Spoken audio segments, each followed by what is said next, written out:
Perfecto. Buenas noches a todos los miembros del Círculo de Amparo que se encuentran presentes en la sesión de Zoom. Buenas noches a todas las personas que nos ven en vivo. Hoy tenemos una sesión muy especial en la Dirección de Estudio de Casos, en esta ocasión a cargo del abogado Iván Rafael Ruiz Gómez, el codirector de la Dirección de Litigio Estratégico y Asuntos Pro Bono del grupo. Y lo especial de la ponencia del día de hoy no solo es por el ponente, sino por el tema y por la participación que tuvo en este.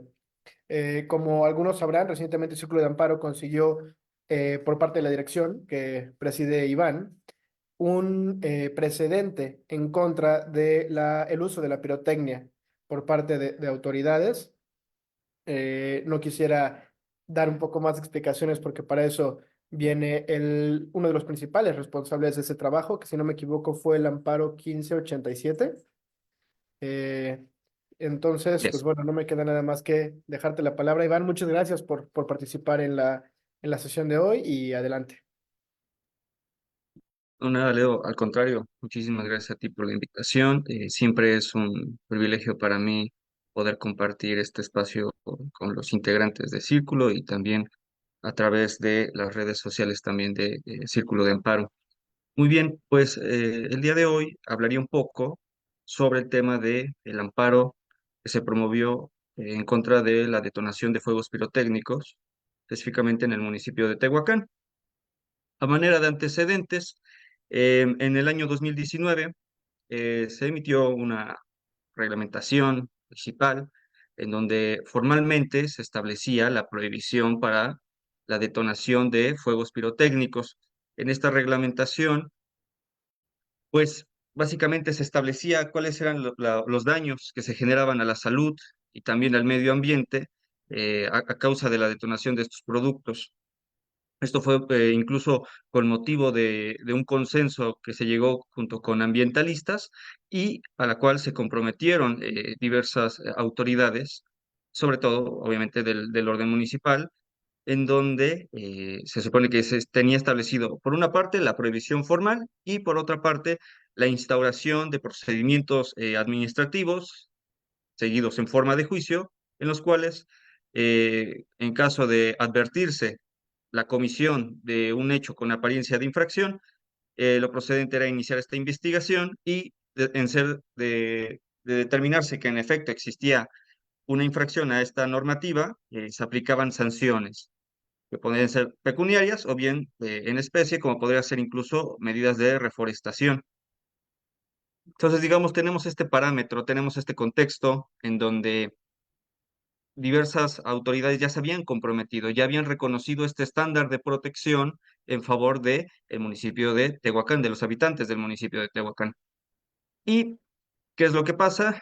Que después de digamos, de la instauración de esta reglamentación, sucede que las autoridades no cumplen, simplemente se queda en letra. Y esto provoca obviamente un reproche por parte de los ambientalistas que fueron las personas que exigían el cumplimiento de esta normatividad y que lucharon por alcanzar este estándar.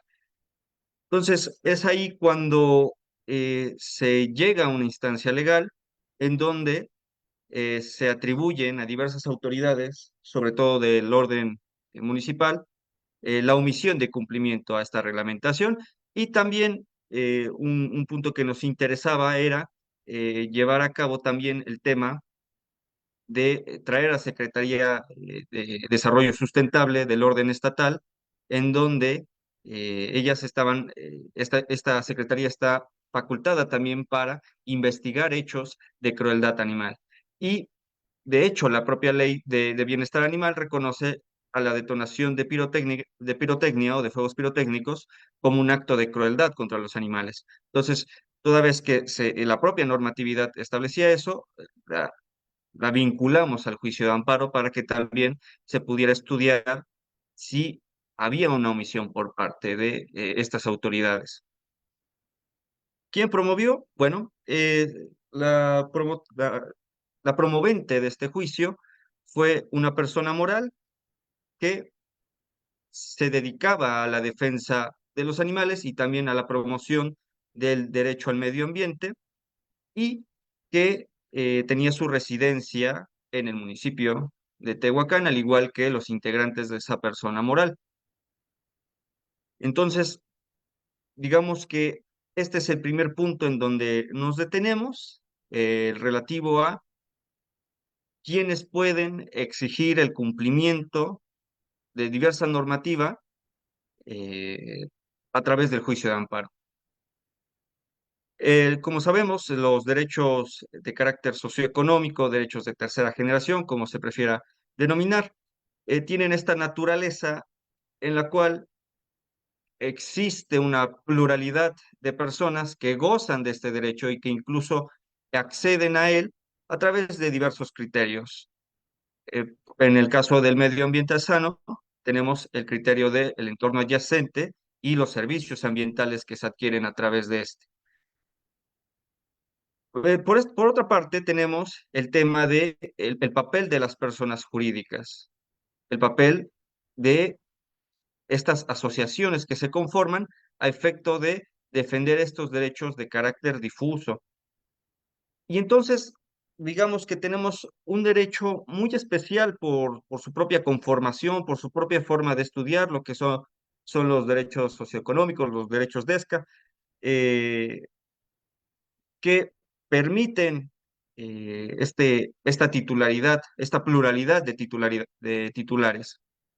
Y entonces, ha habido a lo largo del desarrollo jurisprudencial de la Corte una construcción, primero en torno a qué debemos entender por este goce del derecho al medio ambiente sano, y segunda, quiénes pueden hacer, eh, quiénes pueden judicializar, quiénes pueden hacer exigible frente a las instancias este tipo de derechos. Y ha habido precedentes muy interesantes. El primer precedente que fue bastante interesante y que de hecho fue motivo de una plática que tuvimos también en Círculo de Amparo durante las primeras sesiones que teníamos, incluso en esta dirección, antes, por supuesto, de que fueran públicas, era el tema de asociaciones civiles que exigían el cumplimiento sobre cuestiones de fiscalización para los gastos que se hacían en el rubro del derecho a la educación.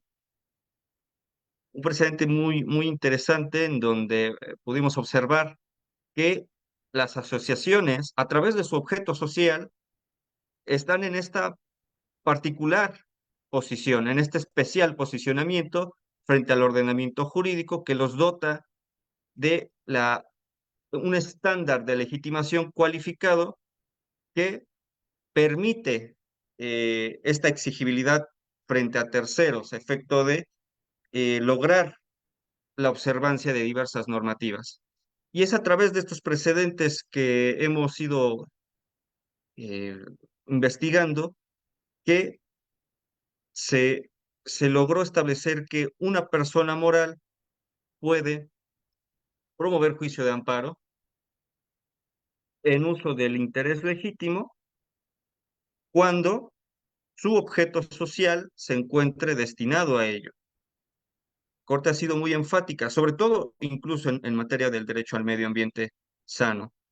Existen diversas disposiciones del orden internacional en donde se han preocupado por esta garantía de acceso a instancias judiciales, en donde se les ha conminado incluso a los estados parte de estos tratados que procuren eh, tomar todas las acciones necesarias a efecto de dotar este elemento de legitimación de efectos amplios. Y esto ha implicado que la Corte en diversos precedentes establezca que para efecto de que sea procedente el juicio de amparo, basta con que el objeto social de la persona moral se encuentre dirigido a la protección del derecho al medio ambiente sano. Claro, ha habido precedentes que intentan limitar un poco este sentido, ya que el objeto social tiene que ser específicamente la defensa del medio ambiente sano. Y bueno, a través de esta figura del objeto social, digamos que entramos con la figura del interés legítimo. Por otra parte, ¿Cuál es el planteamiento que se hace en el fondo? ¿Qué es lo que advertimos que la abstención de actuar por parte de la autoridad provoca en la esfera jurídica de la persona moral?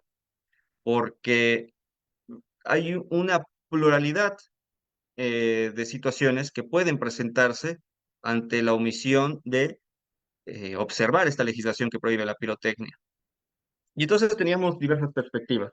Por una parte, digamos, la que va enfocada al medio ambiente sano por el tema de un servicio ambiental de carácter regulatorio por la calidad del aire.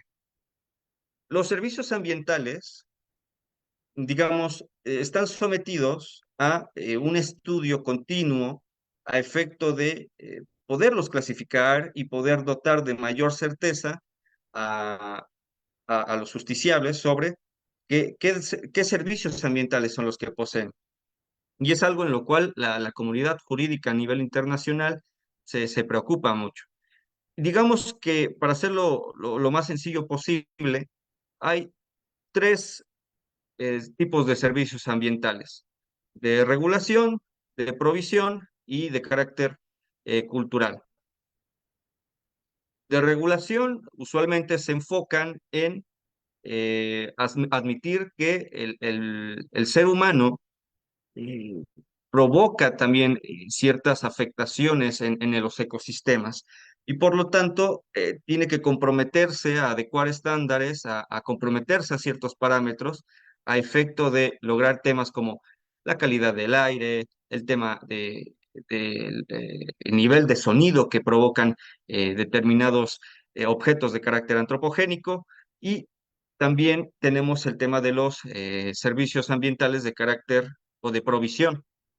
Básicamente estos implican que la propia naturaleza ya nos dota de ciertos beneficios sobre los cuales nosotros nos aprovechamos y sobre los cuales también tenemos un deber de, digamos, mantener un equilibrio.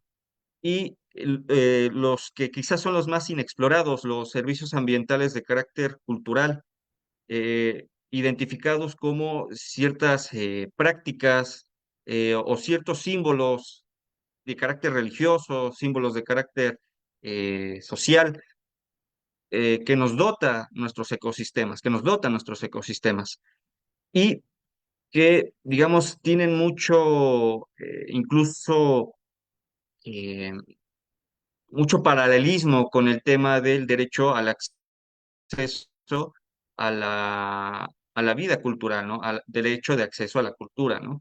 Son temas muy interesantes y digamos que lo que aquí optamos fue, por lo que respecta al medio ambiente sano, por encontrar que había un servicio ambiental de regulación. ¿Y cuál es esa regulación? Son esencialmente dos.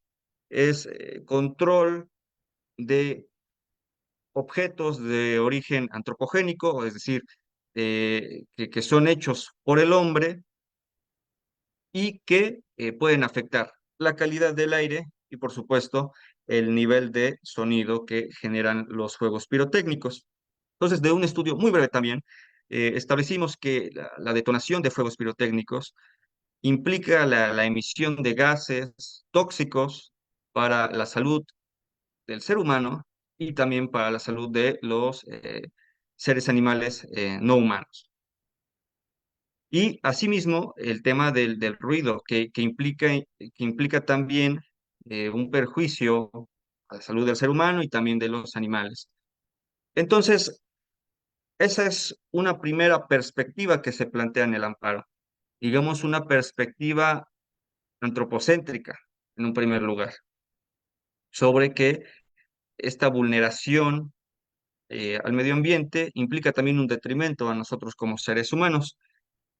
Eh, Se abordó también otra perspectiva, la perspectiva de carácter ecologista u objetiva, cual tiene por objeto establecer que el medio ambiente sano es valioso no por los beneficios que nos concede a nosotros seres humanos, sino también por la valía intrínseca que tiene y por lo tanto que permite establecer que toda afectación que se genera a la naturaleza debe de ser reparada independientemente si le genera perjuicio o no a alguna persona humana.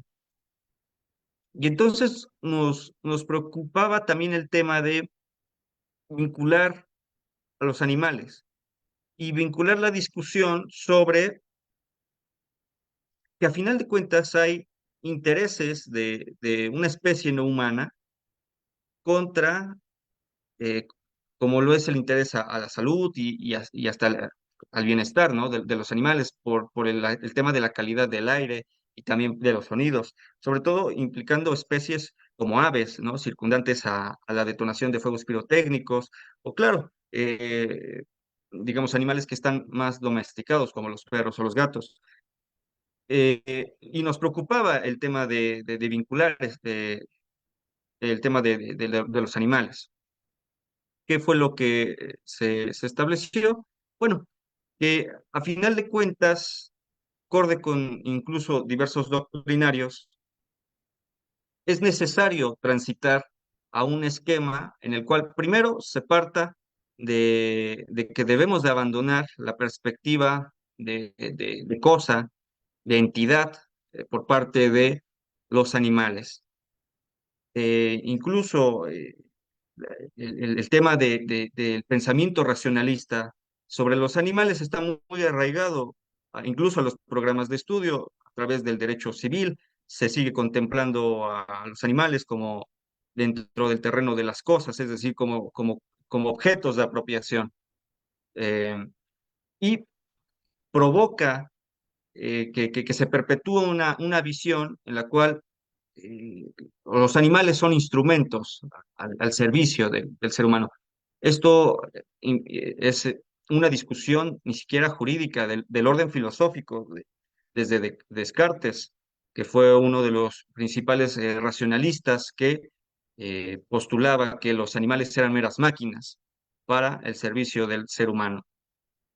Bueno, tenemos que abandonar eso y tenemos que transitar primero a un modelo de sintiencia, es decir, los animales son conscientes de su propia existencia y tomar como un primer parámetro, no como el último, pero como un primer parámetro de valía, de protección eh, del ordenamiento jurídico, la capacidad de ser conscientes, ¿no? La capacidad de conciencia de la propia vida, como presupuesto condicionante para el reconocimiento de dignidad de cualquier ser sintiente.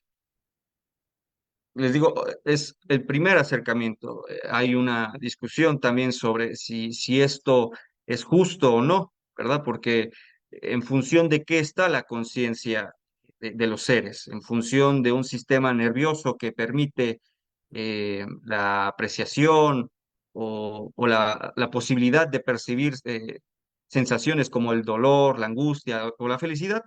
Bueno, hay ciertos seres vivos, y, por ejemplo las medusas, que no están dotadas de estos sistemas nerviosos y que, acorde con este tipo de planteamientos, pues quedarían excluidas del parámetro de protección, ¿no? En función de la sintiencia, ¿no? Pero bueno, es un primer paso que debemos abordar. El tema de la sintiencia. Se debe de proteger, se debe de considerar dignos a aquellos seres que son capaces de ser conscientes de su propia existencia.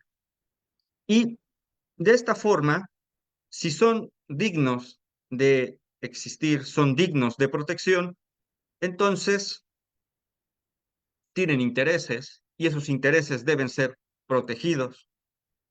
Por supuesto, ¿quiénes son los que deciden? Esencialmente el ser humano, ¿no? No podemos ignorar eso. El ser humano es el que decide qué interés tiene que prevalecer sobre el otro. Y entonces los doctrinarios han adoptado primero una perspectiva no especista, es decir, de no discriminación en razón de la especie y también de ponderación de intereses no humanos con ponderación de intereses humanos. Es un test muy similar a un test de proporcionalidad en donde el bioderecho, ha establecido que no pueden prevalecer los intereses humanos eh, por cualquier razón en detrimento de los intereses no humanos o sí, en detrimento de los intereses no humanos. Entonces, con base en este test, lo que se estableció fue, por un lado, tenemos la detonación de fuegos pirotécnicos que, en efecto, representa una expresión cultural. El, el- el- la palabra cultura no hace referencia a que alguna expresión sea buena o mala. No, la palabra cultura no es calificativa de que cierta manifestación sea buena o mala. Simplemente adopta el tema de ciertos hechos, ciertas manifestaciones que se consideran arraigadas en una sociedad en función de su historia, de su cultura, eh, de carácter incluso también antroposocial, ¿no? Entonces, digamos que tenemos, por una parte, un interés humano que es expresiones culturales, que aducen ser integrantes de el derecho de acceso a la participación en la vida cultural. Por otra parte, tenemos un interés no humano. ¿De quiénes? De los animales. ¿Y qué intereses no humanos están en juego? Van desde el propio bienestar, que implica no ser expuestos a ningún tipo de detonación, pasando por el derecho a la salud, ¿no? Porque en muchos casos, animales como aves e incluso caballos, ante la detonación de fuegos pirotécnicos, experimentan grados altos de estrés y de angustia, toda vez que es obvio que ellos no comprenden qué es lo que está pasando a su alrededor cuando escuchan la detonación de fuegos pirotécnicos y terminan la vida. Especies pequeñas son las que pueden ser privadas de la vida a través de este tipo de prácticas. Y entonces surge esta discusión sobre qué interés debe prevalecer. Bueno, la Corte ha establecido que las expresiones culturales, para ser protegidas por su umbral de protección constitucional,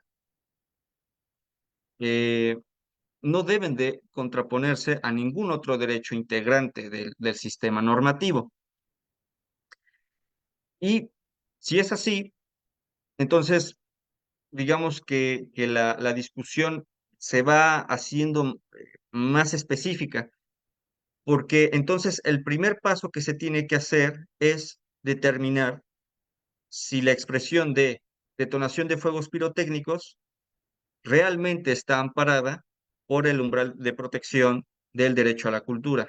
Y si es así, si esa manifestación cultural está protegida por el derecho a la cultura, al entrar en colisión con un derecho como lo es, o con un interés como lo es los animales, los intereses no humanos, son proporcionales. Y pues bueno, la verdad es que desgraciadamente la sentencia no aborda sobre si está o no protegido por el umbral de protección, pero digamos que la Corte y en diversos precedentes han ido decantando porque si se afecta algún derecho, entonces se tiene que establecer que el derecho a la cultura no protege o no protege este tipo de expresiones, como lo es la detonación de fuegos pirotécnicos. Por lo tanto, si no están constitucionalmente reconocidas, pueden constituir actos directos de vulneración al derecho al medio ambiente sano y por lo tanto deben de sucumbir ante el goce de estos derechos fundamentales. Entonces tenemos por un lado la perspectiva del medio ambiente sano, en donde básicamente los fuegos pirotécnicos afectan servicios ambientales y por otra parte tenemos una perspectiva en donde los animales son seres dignos de reconocimiento jurídico, de protección jurídica y que deben de, em, digamos, sopesarse o ponderarse el tema de sus intereses frente a los intereses humanos. Con motivo de la tramitación del juicio, se concedió la suspensión provisional y se concedió también la suspensión definitiva en atención, digamos, a que se cumplían los requisitos que se prevén para la suspensión. Esto es, los actos reclamados existían. Sí, ¿por qué? Porque a final de cuentas lo que nosotros estábamos estableciendo es que había una omisión de eh, observar la normativa. Y si son actos omisivos, por su propia naturaleza, la carga de la prueba siempre va a ser de la autoridad responsable. Nosotros como quejosos, pues no tenemos la carga de la prueba. Acorde con este paradigma de la carga dinámica, de la carga dinámica de la prueba, pues entonces nosotros no tenemos esa carga procesal de demostrar la existencia porque atribuimos omisiones. Y si son omisiones, quien debe de demostrar que ha actuado conforme a su normativa es la autoridad. Entonces, se actualiza el primer requisito, es decir, que exista el acto susceptible de suspensión. Segunda, que el acto permita o que la naturaleza del acto permita suspensión del acto reclamado. En este caso, también se cumple. ¿Por qué? Porque la propia característica del derecho al medio ambiente sano, que era uno de los que estaban involucrados, es uno de carácter prestacional. ¿Qué quiere decir esto? Que su goce es de tracto sucesivo, se va cumpliendo día con día, e incluso bajo un estándar de progresividad, que incluso también ese sería un tema muy interesante de abordar en una futura conversación sobre qué, qué parámetros, cómo podemos dotar de contenido el principio de progresividad en su vertiente positiva, es decir, de ir hacia adelante, porque la mayoría de precedentes parece ser que siempre se enfocan en el principio de progresividad en su vertiente negativa, es decir, de no regresividad o de no adoptar decisiones hacia atrás, eh, lo cual también incluso la sentencia de la tauromaquia abordó temas muy interesantes sobre el tema de principio de progresividad en su vertiente positiva, es decir, de ir hacia adelante, de avanzar en una cultura de derechos, de ir reconociendo espacios cada vez o de forma gradual más protectores para un derecho en específico. Entonces tenemos que el derecho al medio ambiente sano es de carácter prestacional, o es decir, su cumplimiento es de tracto sucesivo, se va cumpliendo día con día, acorde con una visión del principio de progresividad. Por lo tanto, el hecho de que la autoridad, a través de la suspensión, investigue y en su caso sancione a, a las personas que hayan cometido un hecho con apariencia de infracción de la reglamentación municipal, pues a final de cuentas no agota la materia del juicio, porque es una obligación que se va cumpliendo día con día.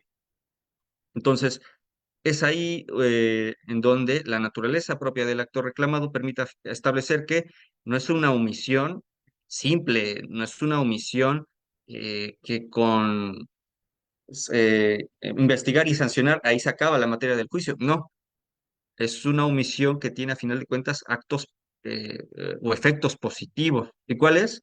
Pues la perpetuación primera de esta cultura de uso de la pirotecnia en detrimento del medio ambiente sano y también en esta perspectiva de instrumentalización de los intereses animales eh, en favor de los intereses humanos. Entonces, la naturaleza del acto reclamado lo permite. Siguiente requisito, que toda vez que usamos interés legítimo, pues que acreditemos daños de difícil reparación para efectos de la concesión. También acorde con una perspectiva de principio de precaución vigente para el derecho al medio ambiente sano, se debe establecer que si existe un riesgo inclusive ante la falta de evidencia científica, se tiene que tomar cualquier medida a efecto de prevenir cualquier afectación a un servicio ambiental.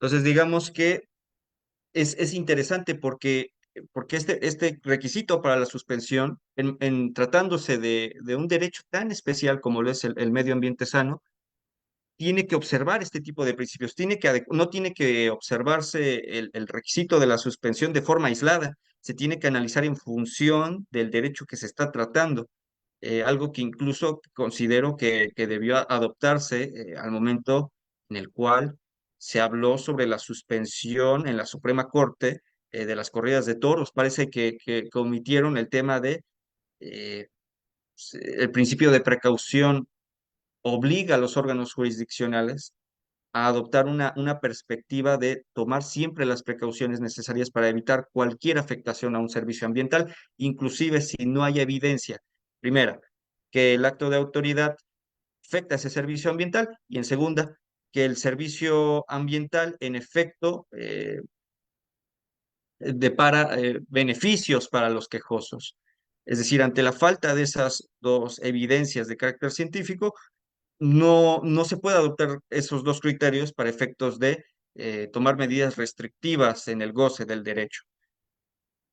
Y finalmente también, una vez que se pasa por esos tres filtros, la apariencia del buen derecho y el interés social, este ejercicio ponderado, permite establecer que la detonación de fuegos pirotécnicos, volviendo un poquito a lo que estábamos estableciendo en el fondo, en el fondo, que tenemos por un lado el medio ambiente sano y por otra parte una expresión que no sabemos si en efecto está amparada por el derecho a la cultura. Y de este ejercicio ponderado, pues establecemos que inclusive si reconociéramos que esta expresión, como lo es detonación de fuegos pirotécnicos, está amparada por el derecho a la cultura, me parece que es desproporcional. ¿Por qué? Porque incide en perjuicio de una colectividad más grande el tema de la detonación de fuegos pirotécnicos. Y entonces debe de prevalecer en este análisis ponderado el tema de la protección al medio ambiente. Finalmente, el tema de la garantía. El tema de la garantía en materia de derechos ambientales o del derecho al medio ambiente implica que, nuevamente, volviendo al tema de los acuerdos de Escazú, eh, se tiene que adoptar una visión en la cual los requisitos que se establezcan para las instancias judiciales no deparen en instrumentos que obstaculicen o hagan difícil el acceso a la justiciabilidad de estos derechos. Por lo tanto, también la Corte ha hecho interpretaciones muy interesantes sobre por qué no tiene que exigirse la exhibición de una garantía cuando se acude en defensa estricta al medio ambiente sano. Y en este caso también se logró establecer que no era procedente el tema de la fijación de una garantía y en vía de consecuencia se concedió la suspensión por el tema de las omisiones alegadas a las autoridades. Puntos interesantes de la sentencia. Bueno, la Secretaría de Desarrollo Sustentable y también el Instituto, se me olvidó comentar eso, el Instituto de Bienestar Animal, el, los llevamos al juicio. ¿Por qué? Porque, como nuevamente les habíamos establecido, porque la propia ley de bienestar animal ya establece que la detonación de fuegos pirotécnicos representa un acto de crueldad.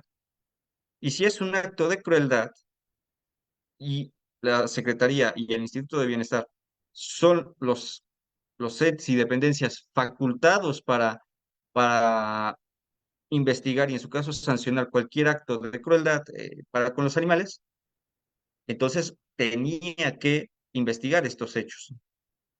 ¿Cuál fue la defensa de las autoridades a nivel estatal?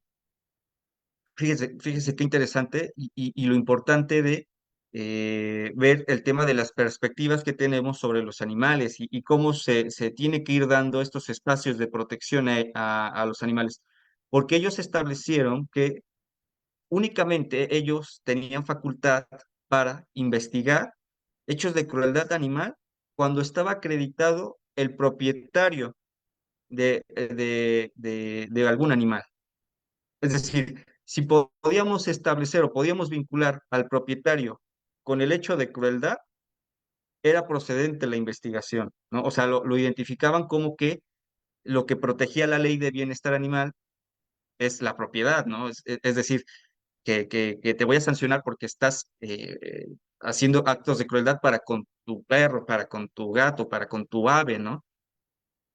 Fíjense cómo incluso las propias autoridades que están encargadas eh, de proteger a las especies no humanas, a veces tienen este chip de que lo que se protege a través de estas regulaciones es la propiedad.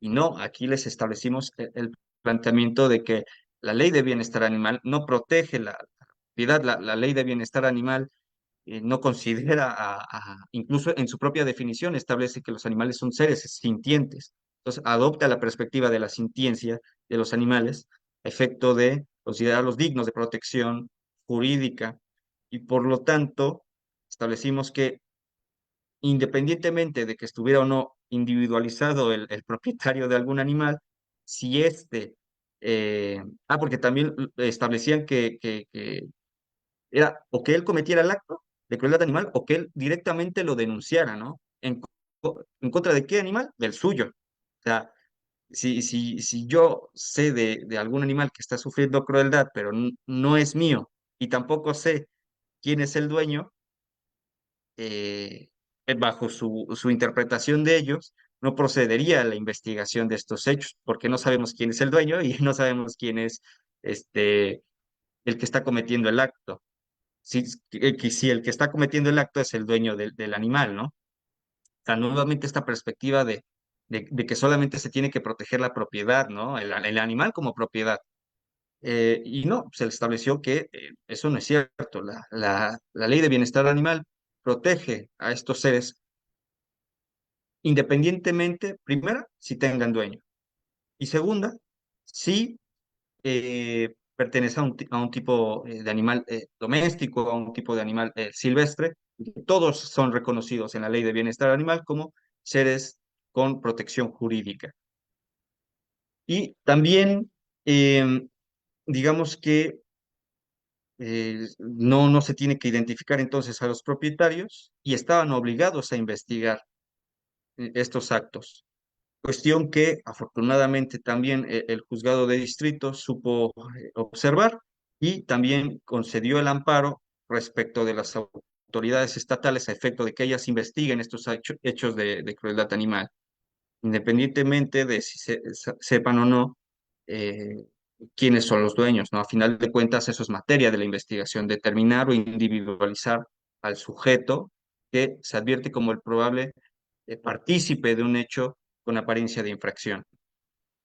Perdóname que te interrumpa tantito, Iván. Solo Sí, para las personas que nos están viendo en vivo desde Facebook, sepan que comentarios y preguntas, todos van a ser atendidos al final de la sesión. Se está tomando nota de los comentarios. Es que ahorita estamos teniendo mucha actividad en los comentarios de Facebook en preguntas. Entonces, solo para nuestra audiencia, Iván. Disculpa la interrupción. perfecto, perfecto. No, no, gracias, Diego, gracias a ti. Y finalmente también, ¿cuál es el tema con el que me gustaría ir cerrando la exposición? Los efectos de la sentencia. Fíjense también qué interesante, porque desde una perspectiva tradicional, ortodoxa sobre los efectos de la sentencia del juicio de amparo, podría plantearse que si se nos va a conceder el amparo y establecimos un tema de omisión a observar la reglamentación a nivel municipal, bueno, si nos conceden el amparo, lo procedente sería, si la inobservaste, obsérvala, ¿no? O sea, estos serían los efectos que cualquiera podría pensar, ¿no? Que deberían ser los, eh, los que se le otorguen a una sentencia de amparo. Y aquí, pues, ahora sí que honor a quien honor merece. La juzgadora fue la que estableció estos efectos bastante vanguardistas, en el sentido de no solamente quedarnos con el tema de la investigación de estos hechos con apariencia de infracción, sino también, sino también una labor de difusión de la cultura de derechos. Y entonces los efectos de la sentencia no solamente se quedaron en investiga y en su caso sanciona, sino que además lleva a cabo actividades de promoción, lleva a cabo también campañas de concientización en tu municipio, en tu demarcación territorial, a efecto de que la, la comunidad se concientice primero, de por qué están prohibidas. Segunda, cuáles son los efectos que genera en la salud del ser humano y en la salud de los animales. Y que se adopten todos los mecanismos a efecto de, incluso porque ellos también establecían, pues es que está el tema de la denuncia, ¿no? Si tú dices que no la estoy cumpliendo, ve tú y denuncia. Bueno, pues en ponérsela en pocas palabras, no había mecanismos de recepción de estas solicitudes de denuncia. Entonces, toda vez que no había este mecanismo inclusive para, o sea, pese a que está establecido en la ley que va a haber una investigación, pues no, ni siquiera había un tema de una oficialía para recibir este tipo de denuncias, ¿no? Entonces, también la jueza establece que se tenía que establecer un canal efectivo de recepción de denuncias para conocer de estos hechos con apariencia de infracciones, ¿no? A reglamentos o en el caso de las autoridades estatales a las leyes en materia de protección animal. Finalmente, como conclusión, este tipo de sentencias lo que nos permiten es crear estos espacios de conciencia, estos espacios graduales en los cuales nosotros podemos empezar a hablar sobre nuestro papel como seres humanos. Abandonar la perspectiva de que las cosas fueron hechas para nuestro goce o que son instrumentos para nuestro goce.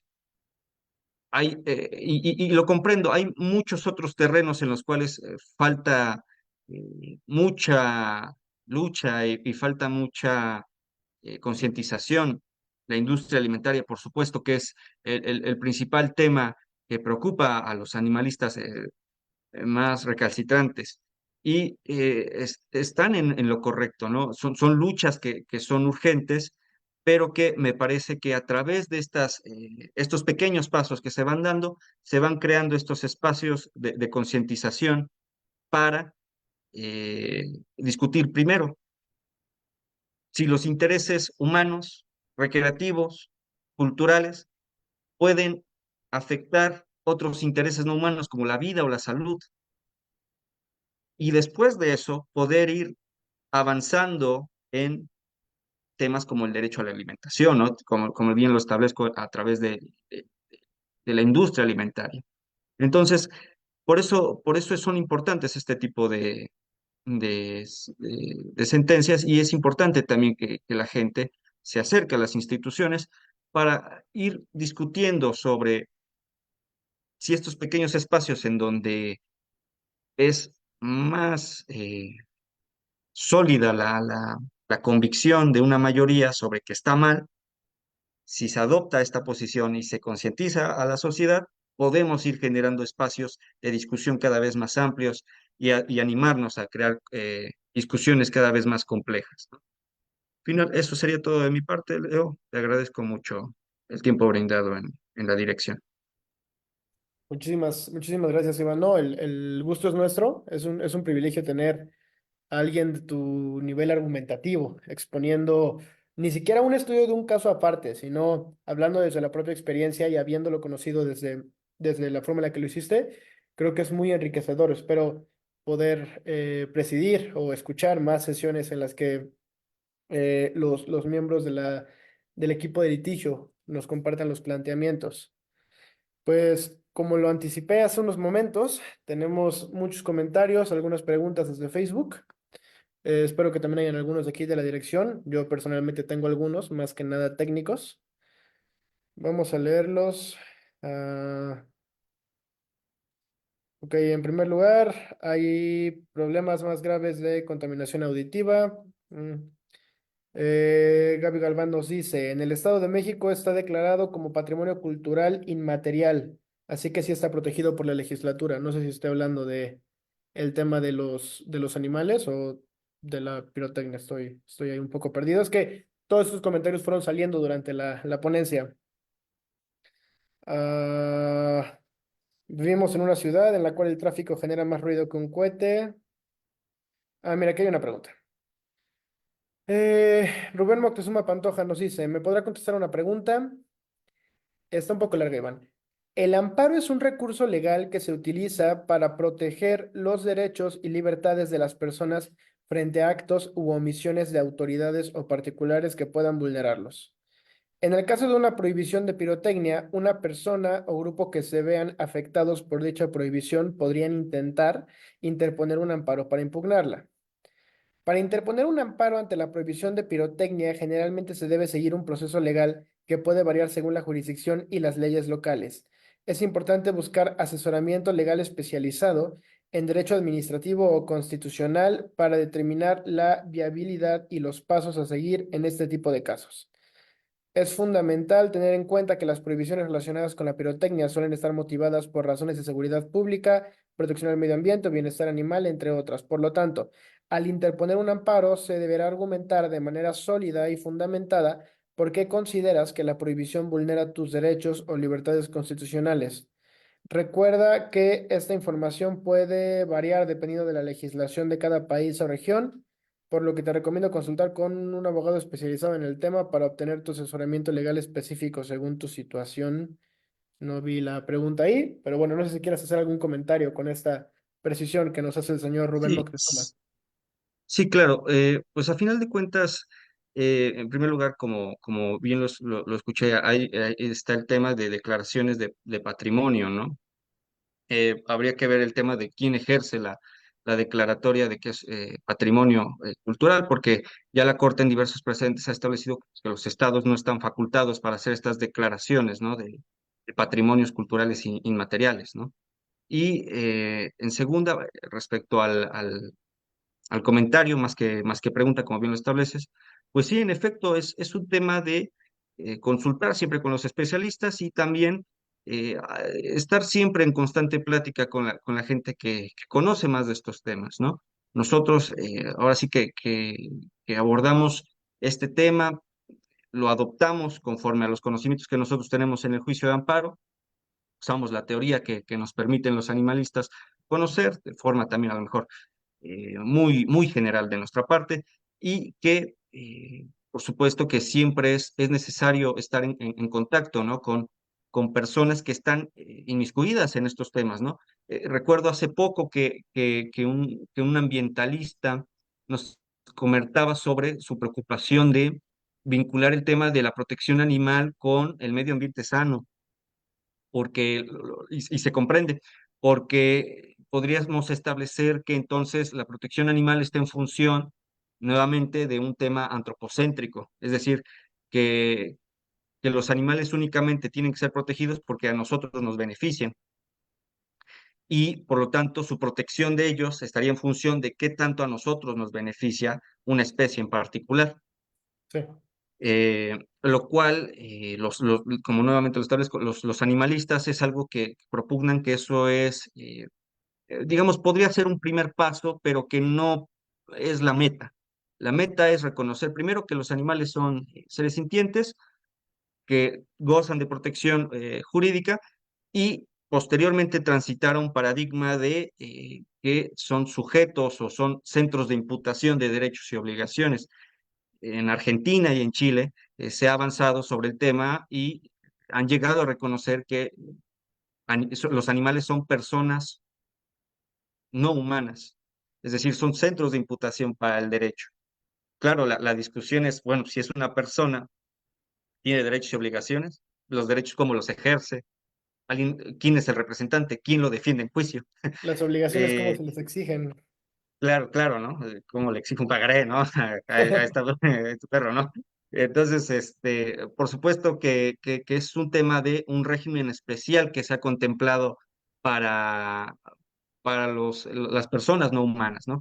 Primero, nuevamente lo establezco, México apenas está transitando el tema de la sintiencia animal, apenas estamos estableciendo eh, si está homologando toda la legislación para que, por supuesto, podamos acceder al paso final, al paso de reconocer a los animales como centros de imputaciones de derechos y obligaciones, como ya lo han hecho otros países, como ya lo ha hecho Chile, como ya lo ha hecho Argentina. Eh, y pues sí, sí, no sé si hubiera algún otro comentario. Hay como 30. Bueno, después Rubén nos pregunta, ¿ustedes pueden aportar asesoría y ayuda para el amparo? Claro, en Círculo de Amparos siempre se está abierto a la recepción de asuntos en la dirección de litigio estratégico y asuntos pro bono. Solo será cuestión de que se comunicaran directamente por la cuenta del Círculo en Facebook. Luis Jesús Rodríguez, buenas noches, buenas noches. Pirotecnia Nazaret, es falacia. Aquí hay una pregunta de Mike Cass. En el tema de daño ambiental, ¿en base a qué parámetros o instrumentos de medición usted indica el grado de contaminación que genera la activación de pirotecnia?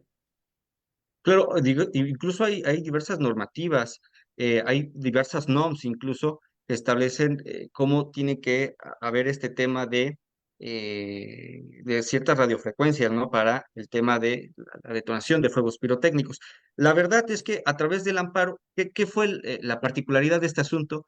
Que nosotros no nos tuvimos que meter mucho sobre si estaba acorde con la norma, con la NOM y todo, porque a final de cuentas ya estaba prohibido en Tehuacán. O sea, Claro. el tema era, si ya está prohibido, si ya tú ya reconociste que es una afectación al medio ambiente, pues entonces cumple con la legislación. Yo creo que tuvimos esa particularidad, ¿no? Que no nos tuvimos que meter con el tema de si cumplían con los estándares de la NOM, ¿no? Porque solamente nosotros nos enfocamos en, ya reconociste que ya hay un grado de protección, Sí, es un derecho social, es un derecho socioeconómico, hay un núcleo esencial, a lo mejor no hay ninguna normativa que prohibía o que prohíba, perdón, a nivel nacional la pirotecnia, pero tú, Tehuacán, tú estableciste este núcleo esencial de protección, lo, lo, lo, lo, lo protegiste de forma más amplia, por lo tanto, tú ya no te puedes dar algún paso hacia atrás. Ya tienes que proteger este medio ambiente, tienes que proteger este estándar de protección, tienes que hacer este tema de garantizar este goce del derecho, independientemente de si cumple con la norma o no. Entonces, claro. por eso, más que nada, se estableció el parámetro de que era inconstitucional, porque ya se había alcanzado este grado superior de protección. Se permitió como hacer un ejercicio más simple de subsunción, ¿no? Exacto, exacto, sí, sí, de analizar el problema, ¿no? Con base en que ya se había reconocido mayor protección a este derecho en el municipio de Tehuacán. Ok. Aquí nos comentan, señor David, imagino que aquí se extiende la asociación en general, se quiere una mesa de diálogo porque hay muchas cosas que contaminan y se le está cargando demasiado la mano a la pirotecnia. Se ha tomado en cuenta los trabajos y las ganancias que genera la pirotecnia en cada festival patronal. Y bueno, aquí tenemos otra pregunta. Antes de eso, pues creo que sería bueno puntualizar que el hecho de que en la asociación se tomen ciertas decisiones para defender derechos humanos, pues la idea es defenderlos desde distintos, digamos, frentes, ¿no? No, Iván, es decir, no porque hayan otras formas otras afectaciones a un derecho en particular, significa que nos haríamos de la vista gorda con las que vemos evidentes, como el caso de la pirotecnia. Claro, claro. Pues básicamente lo que estaba estableciendo como conclusión, estos espacios de discusión pues permiten transitar, permiten concientizar sobre la importancia del medio ambiente para meternos en discusiones cada vez más complejas, ¿no? O sea, Claro, porque desde una perspectiva realista comprenderíamos que si abordamos de una vez el tema de la industria alimentaria, sería muy difícil porque todavía no están estos espacios mínimos de concientización de que no cualquier interés humano es suficiente para afectar los intereses animales, ¿no? Que claro. no cualquier interés humano debe de instrumentalizar cualquier forma de vida.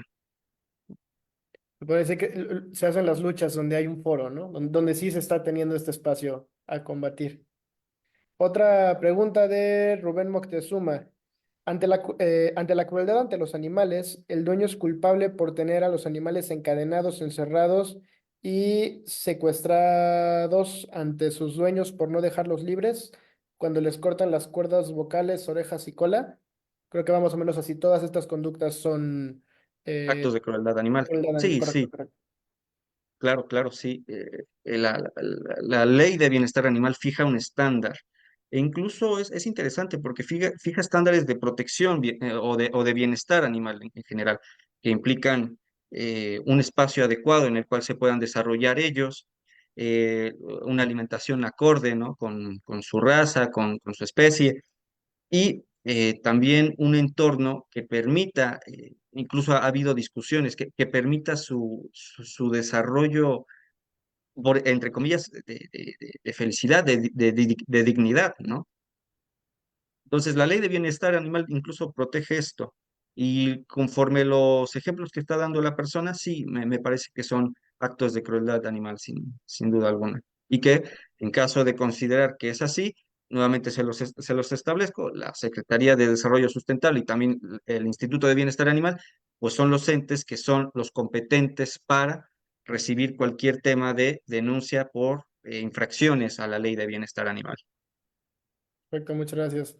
Mira, aquí tenemos algo que es más como comentario, pero creo que es un comentario que sería muy útil para establecer una distinción por ti como aquí como nuestro especialista.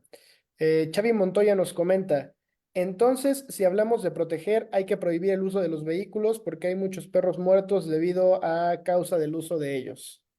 Digo, yo sé que a lo mejor ahí se puede hablar un poco de un argumento falaz, pero creo que sería muy bueno entender la distinción entre por qué sí se puede combatir la cuestión de la pirotecnia y no el tema del uso de vehículos por estas causas. O no sé si tú tengas alguna opinión al respecto. Sí, claro.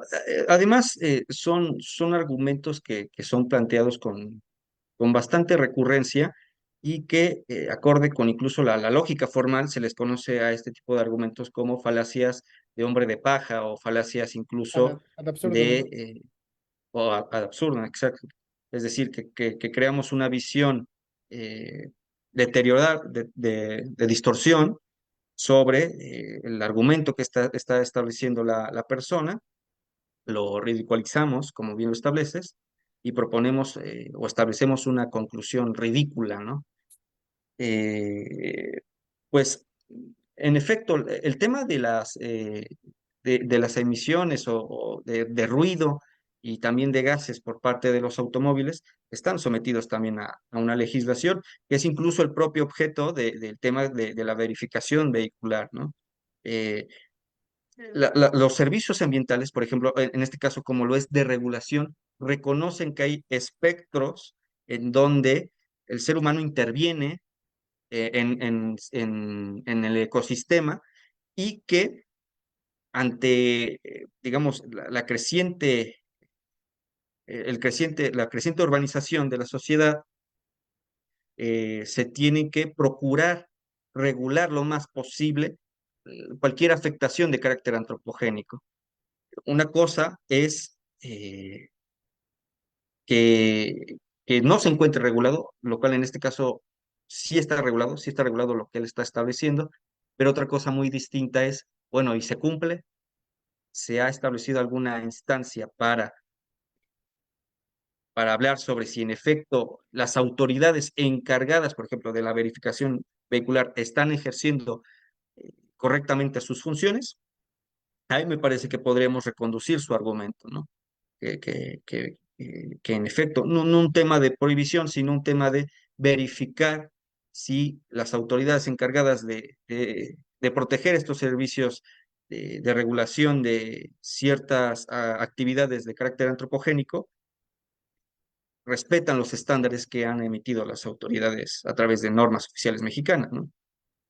Claro, claro, muchas gracias. Muchas gracias, Iván. Seguimos. Tam. Nos comenta de nuevo la señora Gaby Galván. Claro que están parados por el derecho a la cultura, por ello es declarado como patrimonio cultural inmaterial. Te dejo el dato, Gaceta del Gobierno del Estado de México, publicado el 22 de octubre de 2022. Y en la exposición de motivos se plantea por qué se le da este carácter.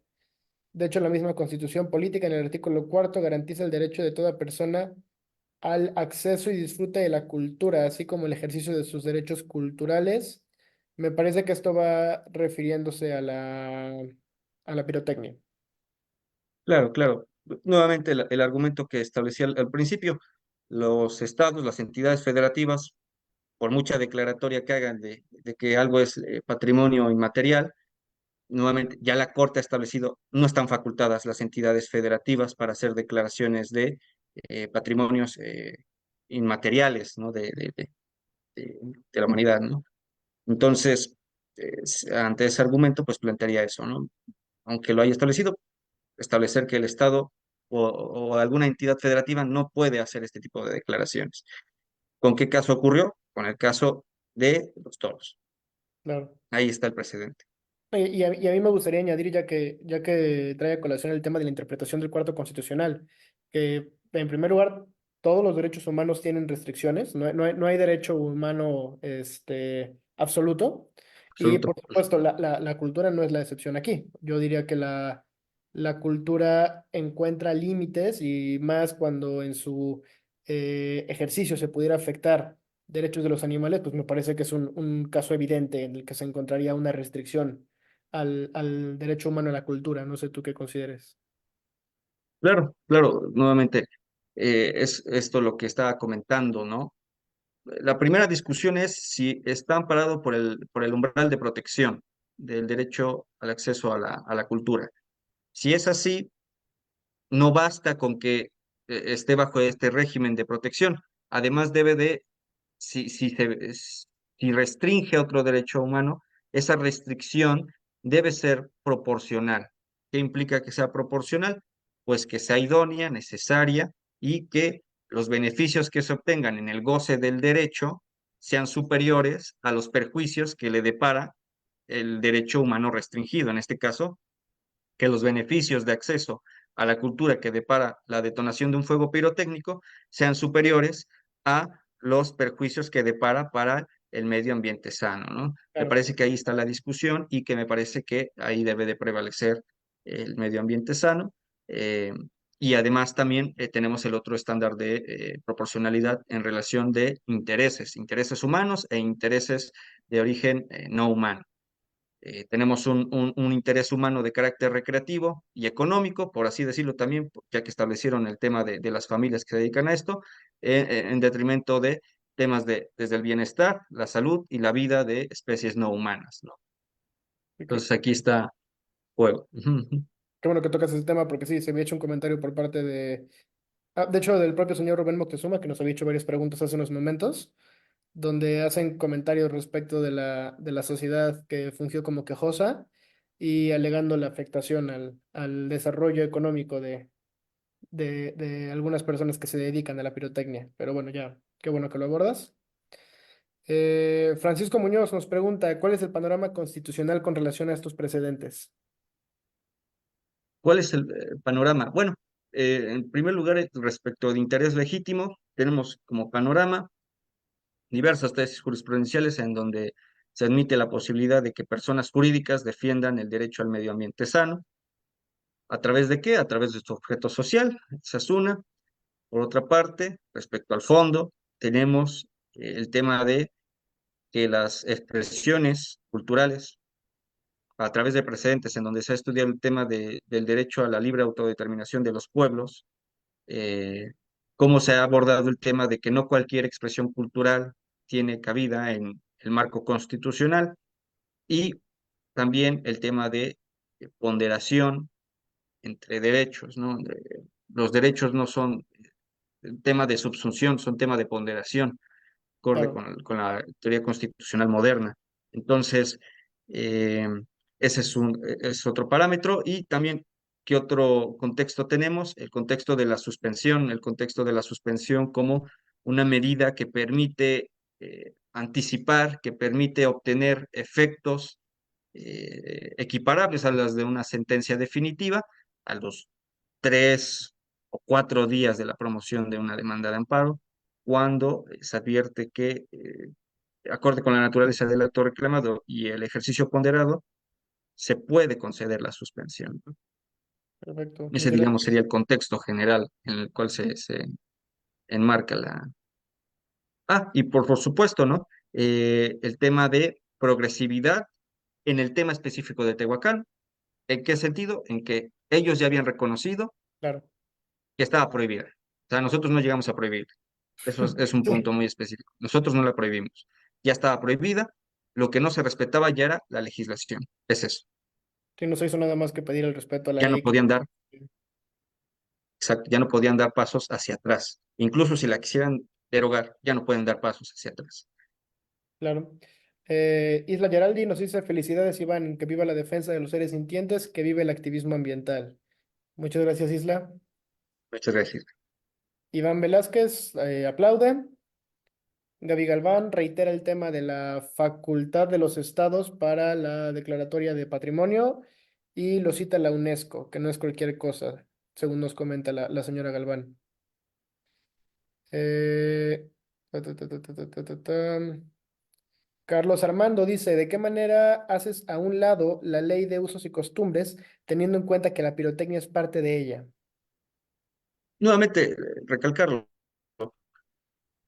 cualquier tema de usos y costumbres, es decir, expresiones culturales, ya la Corte ha establecido, no pueden restringir derechos.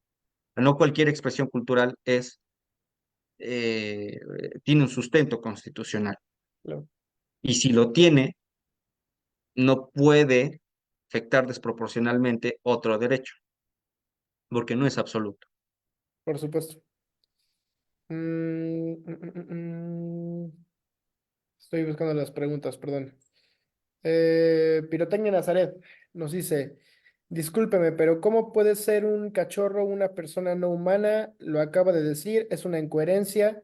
Un animal es un animal, ya sea silvestre o doméstico, todos somos animales. La diferencia es que nosotros somos racionales a diferencia de un animal. Ya mayoría de gente tenemos un animal y es nuestra obligación cuidarlos, darles de comer y atenderlo. Ah, ok, ok, ok. Ah, perdón. Entonces sería una persona no humana. Ajá, sí, sí, Sí quiere estableció decir, eso, ¿no? sí, no está de acuerdo con que, bueno, yo entiendo por lo que leo del mensaje, que Ajá. aquí Pirotecnia y Nazaret no están de acuerdo en que a Ah, un con el chorro, término, persona. sí, ajá, que se le dé el Ah, carácter de correcto. persona no humana. Ah, ok. No sé por qué había escuchado que dije persona, no animal o algo así. Pensé que había escuchado en el comentario. Ah, bueno, brevemente, otra vez. ¿Qué pasa? ¿Cómo hacerlo lo más sencillo posible? El término persona, para los abogados, nunca ha estado relacionado con que persona es lo mismo que ser humano. Nunca ha sido así. Desde el siglo XVIII, XIX, a través de Hans Kelsen, que fue el principal impulsor, se estableció que el concepto persona es un concepto de ficción legal en donde se reconoce que hay ciertos espectros que deben de ser centro de imputación de derechos y obligaciones. El primero que se reconoció fue la persona a través del ser humano, después se llevó a través de personas jurídicas, es decir, las personas morales. Esas, por ejemplo, también son una ficción que, final de cuentas, nosotros consideramos que son sujetos que contraen derechos y obligaciones. Y como lo estaba estableciendo, actualmente no se encuentra reconocido que los animales son personas no humanas. Es motivo o ha sido traído de otros países, de Argentina y de Chile. México todavía no lo ha reconocido expresamente, pero que permite establecer o trae de nuevo la discusión de que el término persona nunca ha estado involucrado en si algo es humano o no, o sea, porque es una ficción, es un constructo social que se ha hecho. Y ese constructo social es, ¿quién lo decide? Pues a final de cuentas, la autoridad emisora de la normativa. De tal forma incluso que me parece que en Ecuador se consideró a la naturaleza en sí como un sujeto de derechos, o sea, un sujeto de una persona, ¿no? Para efectos jurídicos. Entonces, por supuesto, bajo una visión tradicional, bajo una visión que identifica incorrectamente el término persona a un ser humano, podría parecer una incoherencia, ¿no? Pero es simplemente desde una perspectiva jurídica. El término persona nunca ha sido asociado o nunca ha sido establecido que es lo mismo a un ser humano, ¿no? es una ficción, es una construcción del ordenamiento jurídico. Muchas gracias, Iván. Pregunta Mike Cass si este criterio ya es irrevocable. No, no, no, no. Está pendiente el tema de la revisión a cargo de la Secretaría de Desarrollo Sustentable. Ok. Me parece que hasta el día de hoy no ha interpuesto nada a las autoridades municipales. Las que sí lo interpusieron fueron las autoridades estatales, como nuevamente lo establezco, porque ellos establecían que nada más podían investigar cuando estaba identificado o el dueño del animal o que el dueño del animal fuera el que cometiera la infracción, ¿no? Ujú. Perfecto, muchas gracias. Ya estamos cerrando. Nos comenta Aurora Rosaldo, gracias por la aportación, una gran defensa a los derechos humanos y una excelente explicación de derecho comparado. Muchas gracias, muchas gracias. Y bueno, esta ya va a ser la pregunta con la que cerramos, porque tenemos una agenda aquí en la dirección. Carlos Claro, claro. Armando, bueno, que cerramos de la sesión en vivo de Facebook. Si hubiera alguna pregunta de las personas que están presentes aquí en Zoom, también se les va a dar un espacio. Carlos Armando RJ nos pregunta, ¿qué derecho se desproporciona? ¿Por qué las personas que mencionas que se les daña la pirotecnia son las que presencian los espectáculos artesanos pirotécnicos? No, bueno, no sé si tú entiendes la pregunta, a mí no me queda claro por dónde va. Me imagino que lo que ha de querer establecer es, bueno, está acreditado que la persona quejosa es la que acude a los eventos pirotécnicos. Si no acude a los eventos pirotécnicos, pues, ¿qué le importa, no? Que no Ah, va a ya, ya. respirar el aire, ¿no? Sí, claro. No va a respirar el aire contaminado, no va a escuchar las emisiones de fuegos pirotécnicos. Bueno, esto tiene que ver con lo que decía al principio sobre las personas morales. Estas personas morales permiten esta discusión más amplia, porque lo que ellas establecen es que se ha omitido la normativa, que esa normativa afecta al medio ambiente, y si afecta al medio ambiente en su territorio, en cualquier lugar de su territorio o de su domicilio social, entonces afectan también su objeto social como persona jurídica. Por lo tanto, si afecta ese objeto social como persona jurídica, es que están legitimadas para hacer valer o hacer exigibles las conductas que prevén la normativa municipal, ¿no? Muchísimas gracias, Iván. Pues bueno, cerramos la participación por parte de la sesión en vivo de Facebook. Pregunto si hay alguien aquí en Zoom que tuviera algún comentario o alguna pregunta para nuestro ponente.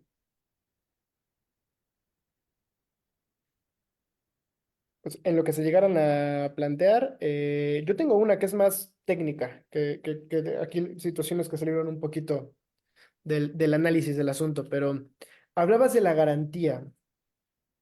Entiendo que en Sí. materia ambiental se excluye o se exime al quejoso de la obligación de dar garantía porque hay un fundamento con un tratado internacional que determina que los estados tienen que hacer ajustes pertinentes para un acceso un debido acceso a la justicia, a la tutela judicial efectiva, perdón, en su modalidad de protección al medio ambiente. Entiendo que ese es el criterio, ¿no? Y ahorita ya va la pregunta. Ujú, ujú, Ok, ujú. si esa es la premisa con la que se funda esto, cuando se tratara de otro grupo vulnerable que acude al amparo, llámese un adulto mayor, niños, niñas y adolescentes, que también tienen sus respectivos tratados y tienen normas internacionales que de cierta forma se parecen a la de los tratados de medio ambiente, es decir, que el Estado habla de realizar los ajustes necesarios, bla, bla, bla. Si estas normas se usan como fundamento para eximir al quejoso en un amparo ambiental de exhibir la garantía, el mismo criterio podría ser aplicable a todos los criterios en los que intervengan personas adultas mayores o personas, niños, niñas y adolescentes, o personas que sean titulares de este derecho reconocido en un tratado internacional según su carácter de vulnerable. Sí, bueno, a final de cuentas, ¿cuál es la razón decisiva que se tiene para eximir de la exhibición de la garantía? Un tema de protección o un estándar reforzado de protección a la legitimación Mm, y de acceso a la tutela judicial. Si existen este tipo de parámetros en los cuales se tienen que observar ciertas particularidades. Se puede hablar sobre, desde el tema de, digamos, disminuir o tomar en cuenta particularidades. Me parece que en el tema de las infancias y los adolescentes tendría que tomarse en cuenta, ¿no? Eh, que, que si tienen este derecho de acceso a la tutela judicial de forma reforzada, se tendría que disminuir considerablemente el monto de la garantía y en su caso, eh, pues eximir, ¿no? El goce de esta. ¿Qué es lo que también ha aportado o aportó el tema de la pirotecnia aquí? Que no había un tercero interesado. No había un tercero interesado y por lo tanto también la propia autoridad de amparo tuvo argumentos para establecer entonces que, pues primera es el medio ambiente y en segunda no hay un tercero interesado, entonces ¿cómo voy a fijar una garantía? En el A quién caso se le de, debería dar a la autoridad? ¿perdón?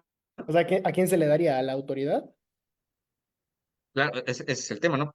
¿Cómo voy voy a exigir una garantía si no hay un tercero interesado que es la única facultada para hacer valer el tema del incidente de pago de daños y perjuicios? Claro. Entonces, ajá. No, adelante, adelante. Entonces, en amparos de carácter judicial, me parece que la discusión se hace un poco problemática porque hay personas interesadas, ¿no? En el tema del acceso a ciertos derechos, pero sí me parece importante que si hay estos estándares de protección reforzada en el derecho a la tutela judicial, tendría que haber como mínimo un tema de disminución en la exhibición de la garantía, ¿no? En los montos exigibles para la garantía. Incluso también algo me resultaba muy, pues no sé, muy curioso es en este tipo de amparos en los cuales se exige la exhibición de la garantía, para la suspensión provisional, ¿por qué se cuantifican los 6 meses para efectos de- La duración de de lo que prisión. dura el juicio de amparo? Si se supone que como máximo la suspensión provisional tiene una vigencia ya muy tardada de 2 semanas, ¿no? Ya muy tardada. ¿Por qué ellos cuantifican con base en 6 meses? ¿No? Claro, Eso sería para la suspensión definitiva. definitiva. Claro, claro. Sí, sí, sí.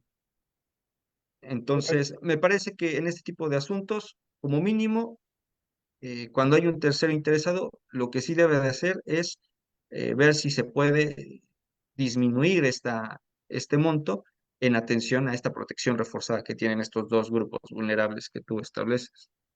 Creo que eso podría ser Perfecto. una solución. Sí, Ujú. no, muchísimas gracias. Sí, yo tenía mucho esa duda cuando leí bueno, el precedente de aquí del grupo y el de los manglares de Trajamar, que en alguna vez nos comentó el abogado David. Muchísimas gracias, Iván. A ti, mi estimado Leo. ¿Alguna otra pregunta para las personas que están en nuestra sesión de Zoom? Hola, ¿qué tal? Buenas noches, Iván. Un gusto saludarte. Muy Claro, buena ¿qué tal, exposición. estimado? Y digo más de un amparo, ¿no? Que es de la asociación. Mi pregunta también va parecida a la de Leo. En el caso de los terceros interesados, en este caso en particular, ¿cómo podría acreditar un tercero ser interesado, ¿no? Me imagino que podrían ser las compañías que se dedican al tema de lo de la pirotecnia. O sea, ¿cómo lo podrían acreditar en un supuesto, ¿no? Con un contrato que celebraron con el ayuntamiento o de plano no habría manera de que pudiera haber en este tipo de cosas terceros interesados. Ok, mira, en el ámbito jurídico todo es discutible, ¿no? Pero desde mi perspectiva no habría lugar a terceros interesados. ¿Por qué? Porque el tercero interesado está identificado con la titularidad de un derecho, es decir, tiene que acudir en uso de un interés jurídico. No puede haber interés legítimo para los terceros interesados, ya lo Corte lo ha delimitado. ¿Y qué pasa aquí específicamente en Tehuacán? Que ya está prohibida. O sea, no puedes tener tú un derecho sobre algo que ya está prohibido. Si ya está prohibido, entonces no hay lugar para terceros interesados, recalco, en el asunto de Tehuacán, porque, como lo establezco, para que tú seas un tercero interesado, primero debes de ser titular de un derecho y ese derecho debe ser comprometido o debe estar comprometido por la decisión que se adopte ante el órgano jurisdiccional de amparo.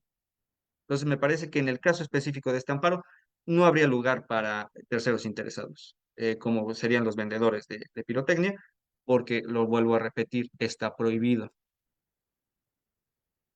Perfecto, digo, y eso también, más o menos me imaginaba algo así, y eso pues también sirve de respuesta para todos aquellos cuestionamientos, ¿no? De que se afectan derechos laborales, en el sentido de la gente que se dedica a esto, ¿no? Entonces, creo que la Claro, claro, afectación se dio, pero por parte del mismo ayuntamiento, ¿no? Desde el día que lo prohibieron, pues ahí ya, claro. ya, Sí, o sea, no, no con desde eso que el ya. municipio,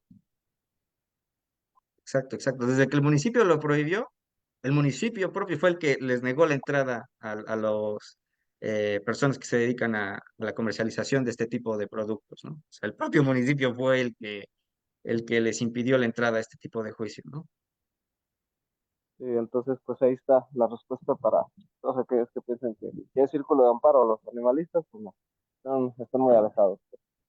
Claro, Gracias, claro, Este, claro, Roy. ese es un punto importante. como Eh, siempre, un abrazo, saludos a todos. gracias, Igualmente, Roy. gracias.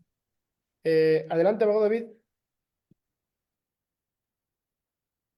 Hola, ¿qué tal? Leo, buenas noches. Iván, buenas noches nuevamente.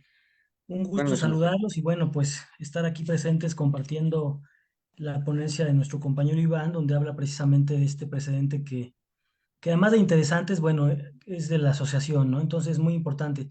Yo quiero hacer tres aportaciones muy concretas. Bueno, en primer lugar, felicitar, ¿no? Como siempre, a los ponentes, en este caso a Iván, que pues fue el director de este proyecto de alguna manera y en segundo lugar, los tres puntos que quiero abordar son los siguientes. El primero es muy importante. Este amparo representa el cumplimiento de la ley, ¿no?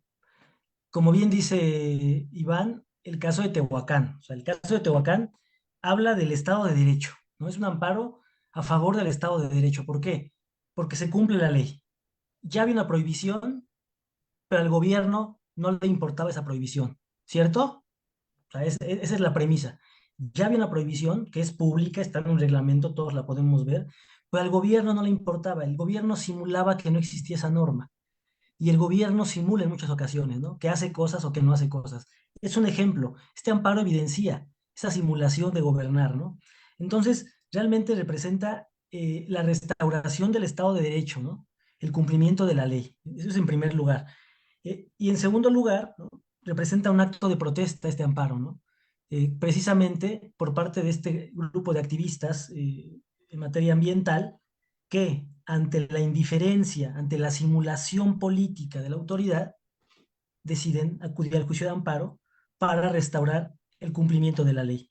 Y finalmente, el tercer punto que quiero comentar es que este tipo de litigios además abre el debate, ¿no? Que eso es lo importante, abre el debate en la sociedad, el debate sobre temas que son importantes, pero además algo mucho más relevante es que este tipo de juicios, además de abrir el debate, no solamente abre el debate a debates estériles, sino a debates que llegan con resoluciones judiciales, ¿no? Que en algún momento eh, pueden darle la razón a una u a otra persona, a uno u a otro grupo. Lo importante es que las personas tengan la oportunidad de exponer sus ideas, ¿no? Y bueno, cada quien puede hacerlo. Y eso también es el amparo, ¿no? También en este caso un ejercicio de puntos de vista que se contradicen, ¿no? Que se encuentran. Y además, repito, que generan debate, no solo en el Poder Judicial, sino como lo hemos visto, ¿verdad? En últimas fechas, en últimos días, que se ha generado esta controversia incluso en el Congreso del Estado, ¿no? Sobre el tema de la pirotecnia. Entonces, me parece que lo importante de este tipo de ejercicios es eso, generar ese tipo de debates, repito, ese tipo de pronunciamiento sobre temas que debemos pronunciarnos en algún momento, ¿no? Entonces, bueno, ese es mi comentario y creo que este caso cumple con esto, ¿no? Con el cumplimiento de la ley, con el amparo como acto de protesta y con el amparo como un generador de debate, ¿no? Que nos lleve a soluciones y acuerdos como sociedad. Gracias, Leo. Gracias a usted, abogado David.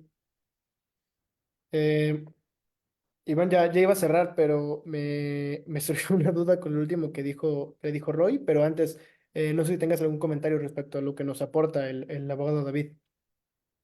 Bueno, me parecen, como siempre, muy precisas las observaciones que hace el maestro. Nuevamente, recalcar, es un tema de aplicación de una norma que ya existía, la autoridad ya lo había reconocido, simplemente es eso, ¿no? Es un tema de aplicación de la norma, no es un tema de prohibición por parte de la asociación, simplemente es eso. Gracias. Muy concreta mi pregunta, porque ya estamos un poquito sobre el tiempo. Adelante, abogado, si gusta darle seguimiento. Perdón, Leo, yo nada más Tranquilo. como un comentario técnico, ¿no? Para los que nos escuchan y gustan del amparo, técnicamente sí es distinto, y creo que por eso lo recalca mucho Iván, digo, no entraremos en detalle, pero técnicamente sí es distinto el amparo este de Tehuacán, o sea, en específico, que un amparo diferente, es decir, que un amparo donde no haya un reglamento que lo prohíba, ¿sí? Técnicamente, desde el punto de vista del juicio de amparo es distinto, ¿eh? La manera en que lo abordas y te encuentras hasta incluso en situaciones distintas. Entonces, solo lo pongo sobre la mesa, digo, no es la sesión para estudiar ese tema en específico, pero sí dejar claro que es un tema técnico del amparo. Creo que Iván ha sido muy certero en estar haciendo esa especificación, porque en el caso de Tehuacán fue eso, ¿no? El cumplir un reglamento que existe. Pero puede quedar la pregunta, ¿qué pasa en un municipio donde no hay un reglamento que lo prohíbe? ¿Sí o no? Esa pregunta queda en el aire. ¿Qué pasa donde hay un tema de pirotecnia, pero el reglamento no lo prohíbe? ¿Cómo se aborda? Se aborda técnicamente distinto, ¿sale? Solamente quería yo comentar eso. Gracias, Leo. Iván, un abrazo. Saludos. Igualmente, maestro, muchas gracias. Muchas gracias, abogado. Muy concreto. Se planteaba con Roy el tema de que no pueden tener el carácter de terceros interesados, ni siquiera personas que tuvieran algún contrato con el ayuntamiento o algo por el estilo, puesto que digamos que hay un vicio de ilegalidad, por llamarlo de alguna forma, es decir, te está partiendo de algo que ya está prohibido. Ahora, Claro. si el argumento del amparo no estuviera prohibido por normatividad local, pero sí por una norma internacional, ¿no se podría establecer el mismo argumento para negarle a cualquier persona el carácter de tercero interesado en esta clase de amparos? Bueno, ahí creo que sería un poco más compleja la discusión, ¿no? Porque a final de cuentas, un tema es que una actividad esté regulada, como sucede en el caso de las NOMS, en relación con los fuegos pirotécnicos a nivel nacional. Es un tema de regulación, es decir, en principio está permitida bajo ciertos estándares. Y entonces me parece que hay cabida para el tema de terceros interesados, porque es un tema de, a final de cuentas, de fondo, ¿no? De saber si en efecto tú eres titular de ese derecho. En este caso en específico ya no es materia de regulación, es materia de una prohibición administrativa. Y si es una prohibición administrativa, eh, aquí me parece que no hay dudas, ¿no? Sobre por qué no pueden estar terceros interesados en este amparo, ¿no? Porque no pueden aducirse como terceros interesados. Si hubiera normativa que prohibiera expresamente, o sea, si no es un tema de regulación, sino de prohibición, por supuesto que también podría ser aplicable el criterio que tú estableces, ¿no? Perfecto, muchas gracias, Iván. Adelante, Roy, cerramos contigo. Digo, esa pregunta está súper interesante y es un tema de que quizá en tema, híjole, yo encuentro ahí un equivalente en un tema laboral, ¿no? Como dice Iván, dice, ok, o sea, si existe la prohibición, pues se dice no, ¿no? Hay una internacional que te dice no, está prohibido y no debe de hacerse, ¿no? Pero tienes quizá una legislación local que sí te lo permite, ¿no? Entonces ahí se contradicen y volvemos a tantos casos, ¿no? De normas internacionales que te dicen que sí se vale o no se vale y una local que dice lo contrario, ¿no? Entonces, pues por ahí incluso hay algunas resoluciones que te dicen que en ese tipo de casos, pues ni modo, se va a hacer lo que tenga, eh, lo que esté acorde a la Constitución, ¿no? Y claro, y siempre es el claro ejemplo del tema de la reinstalación, ¿no? Por ejemplo, en el tema de los trabajadores del servicio del Estado, de los que están de seguridad, ¿no? Es como un debate que ya ha sido ahí por ahí presentado en muchas ocasiones, pero sí, como dice Iván, o sea, claro que se prestaría el debate, ya las respuestas más o menos se han visto para qué lado van, pero pues bueno, intentar algo nuevo nunca es pues algo que no valga la pena hacer. Muchas gracias, Roy. Claro, claro, porque es, a final de cuentas, el tema de que el tercero interesado debe contar con un interés jurídico.